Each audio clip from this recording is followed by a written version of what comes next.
Now, speaking of financial solutions, the Finance Ministry is finally set to unveil its $128 billion budget plan for 2021. And none too soon, as Attorney General Mandelblit is demanding that it be submitted in time for Knesset approval. Well, joining me to discuss it is ILTV consumer behavior expert, Dr. Vili Abraham. Doctor, thank you so much for being with us. Now, what do you make of this new budget plan? It's got 15 billion shekels more than what was approved or unapproved for 2020. Zero tax increases, no budget cuts for any government ministries at this time at least, and 50 some odd reforms in the areas of financial competition, innovation, investments, infrastructure, pro-training, and more. So it's really surprising that the government is not forced to make any budget cuts. The budget is really big. As you said, it's bigger than the one that we had last year.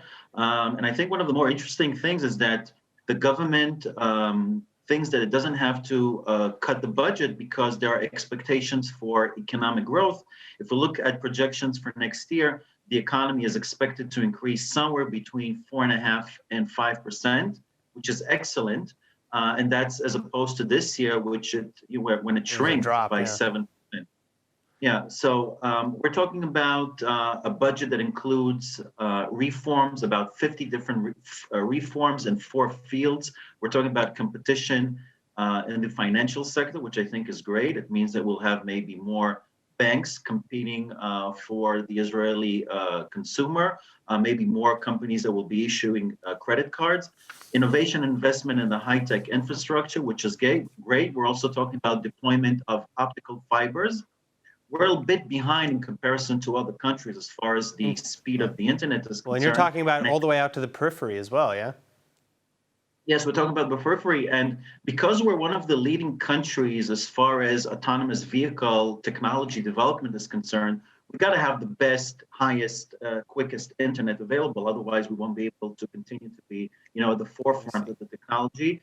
Training of about 100,000 different employees. And I guess the training will focus on digital marketing because that's where there are more jobs currently.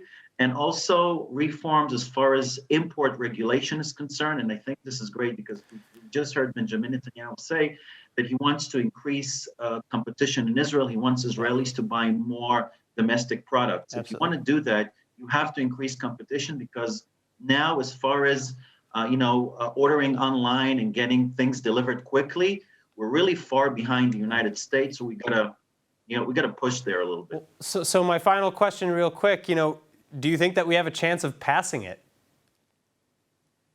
Well, I think we do. There are a lot of efforts to do so, and it has to be approved by the 23rd of December.